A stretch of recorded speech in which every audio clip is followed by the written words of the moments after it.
जय हिंद दोस्तों। आज के इस इंपॉर्टेंट लेक्चर में हम सभी डिस्कस करने वाले हैं 15 जुलाई 2026 के डेली करंट अफेयर्स को। तो आप इस पूरे लेक्चर को बहुत ही ध्यान से लास्ट तक जरूर देखिएगा। लास्ट में आपसे क्वेश्चन पूछा जाएगा जिसका आंसर कमेंट बॉक्स में बताना है। तो पहला और इंपॉर्टेंट क्वेश्चन है, हाल ही में लखनऊ कानपुर एक्सप्रेस वे का उद्घाटन किया गया है, इसकी कुल लंबाई कितनी है? तो इसकी लंबाई है 63 किलोमीटर। तो उत्तर प्रदेश में हाल ही में लखनऊ कानपुर एक्सप्रेस वे का उद्घाटन किया गया है 13 जुलाई को। ये 63 किलोमीटर लंबा एक्सप्रेस वे है और इसकी लागत है 4700 करोड़ की। और इसमें लखनऊ से और कानपुर की यात्रा का जो समय होगा वो 35 से 45 मिनट का होगा। और इसका मार्ग है लखनऊ से कानपुर और इसको डेवलप किया है भारतीय राष्ट्रीय राजमार्ग प्राधिकरण ने, यानी NHAI ने इसको डेवलप किया है। इसकी विशेषताओं की बात करें तो यह उत्तर प्रदेश का पहला barrier free tolling express way है और यह NH-27 के समानांतर विकसित किया गया है। देखिए, ये शुरू होता है कानपुर से, आजाद चौक कानपुर से ये शुरू होता है और शहीद पथ लखनऊ तक ये जाता है, बीच में उन्नाव भी आता है। बात करते हैं NHAI की, यानी national highway authority of India की। तो इसका मुख्यालय नई दिल्ली में है और 1995 में इसकी स्थापना हुई थी और राष्ट्रीय राजमार्ग नेटवर्क का विकास करना इसका प्रमुख काम है। वर्तमान में इसके अध्यक्ष हैं संतोष कुमार यादव। याद रखिएगा कि भारत का सबसे लंबा राष्ट्रीय राजमार्ग कौन है? NH-44, जिसकी लंबाई 4112 किलोमीटर है और ये श्रीनगर से जम्मू कश्मीर तक है। उत्तर प्रदेश का सबसे लंबा एक्सप्रेस वे है गंगा एक्सप्रेस वे, जो कि मेरठ से प्रयागराज तक है। ये 594 किलोमीटर लंबा एक्सप्रेस वे है। तो ये दोनों फैक्ट भी आप नोट कर लें। अगले क्वेश्चन की तरफ बढ़ते हैं। क्वेश्चन क्या है? 22वीं राष्ट्रमंडल टेबल टेनिस चैंपियनशिप 2026 के लिए कौन सा शुभंकर लॉन्च किया गया है? आंसर हो जाएगा मयूर। तो दोस्तों, ये आप देख सकते हैं, ये मस्कट लॉन्च किया गया है जिसका नाम मयूर है। तो 22वीं राष्ट्रमंडल टेबल टेनिस चैंपियनशिप 2026 के लिए मस्कट लॉन्च किया गया है, नाम है मयूर, जो कि हमारे राष्ट्रीय पक्षी मोर से प्रेरित है। 14 जुलाई को इसको लॉन्च किया गया है और इसको लॉन्च किया है दिल्ली की जो CM है रेखा गुप्ता जी, उनके द्वारा। और आपको याद रखना है कि जो 22वीं राष्ट्रमंडल टेबल टेनिस चैंपियनशिप 2026 है, इसका आयोजन 27 जुलाई से 2 अगस्त तक किया जाएगा। त्यागराज स्टेडियम में इसका आयोजन होगा और इसका आयोजन करेगा कौन? Table tennis federation of India. तो इसमें 25 से अधिक जो कॉमनवेल्थ देश हैं वो शामिल होंगे। दोस्तों, स्पोर्ट्स से रिलेटेड कुछ इंपॉर्टेंट करंट अफेयर्स भी डिस्कस करते हैं। तो इंग्लैंड की महिला क्रिकेटर हीथर नाइट ने हाल ही में इंटरनेशनल क्रिकेट से संन्यास लिया है। भारत ने अंडर 18 पुरुष एशिया कप हॉकी 2026 का टाइटल जीता है। किमी एंटोनेली ने मोनाको ग्रैंड प्रिक्स 2026 को जीता है। भारत ने सैफ महिला चैंपियनशिप 2026 का खिताब जीता है। आर प्रज्ञानंद ने नॉर्वे शतरंज 2026 का टाइटल जीता है और सात्विक और चिराग की जोड़ी ने सिंगापुर ओपन 2026 में पुरुष युगल का टाइटल जीता था।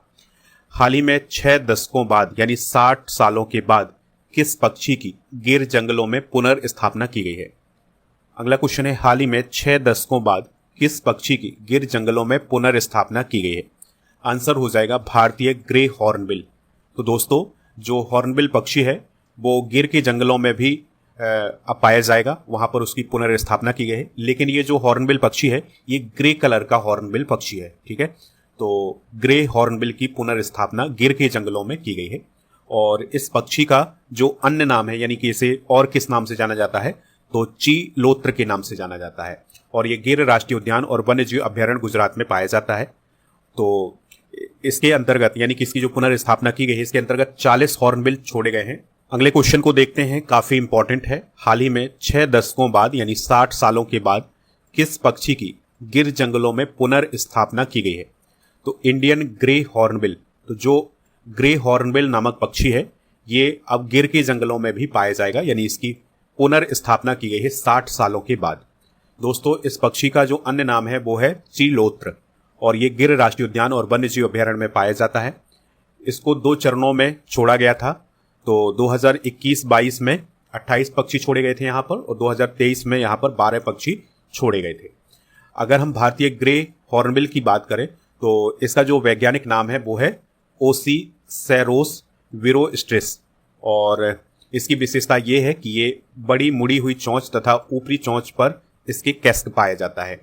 अगर हम बात करें गिर राष्ट्रीय उद्यान और वन्यजीव अभ्यारण्य की, तो ये गुजरात राज्य में स्थित है और ये जूनागढ़, गिर सोमनाथ, अमरेली और भावनगर जिलों में आता है। ये वन्यजीव अभ्यारण्य बना था 1965 में, राष्ट्रीय उद्यान इसे 1975 में घोषित किया गया था और यह एशियाई शेर का विश्व का एकमात्र प्राकृतिक आवास है। यहां पर आप एशियाई शेर को देख सकते हैं। अगला क्वेश्चन है, हाल ही में भारत के पहले सरकारी एआई विश्वविद्यालय की घोषणा कहां की गई है? आंसर हो जाएगा बेंगलुरु, कर्नाटक में। तो कर्नाटक सरकार ने हाल ही में सरकारी एआई विश्वविद्यालय की घोषणा की है और ये बेंगलुरु, कर्नाटक में स्थापित किया जाएगा। तो यहां पर स्टार्टअप, शोधकर्ताओं और उद्योगों के लिए ये सरकारी एआई विश्वविद्यालय स्थापित किया जा रहा है। एआई से रिलेटेड कुछ इंपॉर्टेंट फैक्ट डिस्कस कर लेते हैं। तो दोस्तों, एआई इम्पैक्ट समिट एग्जाम में जरूर पूछा जाएगा। तो ये 2026 में नई दिल्ली में आयोजित किया गया था। आपको याद रखना है कि 2025 में जो एआई इम्पैक्ट समिट है ये कहां आयोजित किया गया था? फ्रांस में। पहला स्वदेशी एआई प्लेटफॉर्म रिलायंस जियो द्वारा पीपल फास्ट लॉन्च किया जाएगा। एआई इम्पैक्ट समिट 2026 की थीम क्या थी? सर्वजन हिताय सर्वजन सुखाय।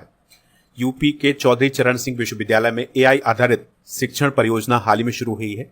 भारत और स्वीडन ने Sweden Bharat technology and artificial intelligence corridor launch किया है।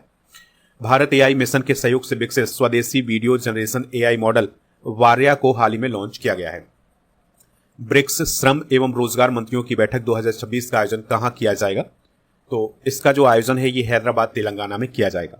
तो ब्रिक्स श्रम एवं रोजगार मंत्रियों की बैठक 2026 15-16 जुलाई को आयोजित की जाएगी हैदराबाद, तेलंगाना में। इसका उद्देश्य है श्रम एवं रोजगार से जुड़े मुद्दों पर सहयोग बढ़ाना।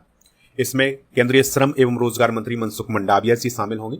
इसके अलावा अंतर्राष्ट्रीय श्रम संगठन के जो प्रतिनिधि हैं वो शामिल होंगे और अंतर्राष्ट्रीय सामाजिक सुरक्षा संघ के प्रतिनिधि शामिल होंगे और इसके अलावा ब्रिक्स देशों के जो रोजगार मंत्री हैं वो भी इसमें शामिल होंगे। ब्रिक्स की अगर हम बात करें तो इसका जो फुल फॉर्म होता है वो होता है ब्राजील, रसिया, इंडिया, चाइना और साउथ अफ्रीका। तो यह उभरती अर्थव्यवस्थाओं का एक अंतर्राष्ट्रीय समूह है। इसकी स्थापना 2009 में रूस के एकातेरिनबर्ग में हुई थी, यानी इसका जो पहला समिट हुआ था ये रूस के एकातेरिनबर्ग में हुआ था। इसके जो मूल सदस्य हैं वो हैं ब्राजील, रसिया, इंडिया, चाइना और साउथ अफ्रीका। वर्तमान में इसके 11 मेंबर हैं, Brazil, Russia, India, China, South Africa, Egypt, Ethiopia, Iran, UAE, Indonesia और सऊदी अरब। 2026 का जो ब्रिक्स सम्मेलन है ये भारत में आयोजित किया जा रहा है, जिसकी थीम है लचीलेपन, नवाचार, सहयोग और स्थिरता के लिए निर्माण। अगला क्वेश्चन है, मुख्यमंत्री बिहार हेली टूरिज्म एवं एयर टूरिज्म सर्विस स्कीम 2026 का शुभारंभ कहां पर किया गया है? तो पटना में किया गया है।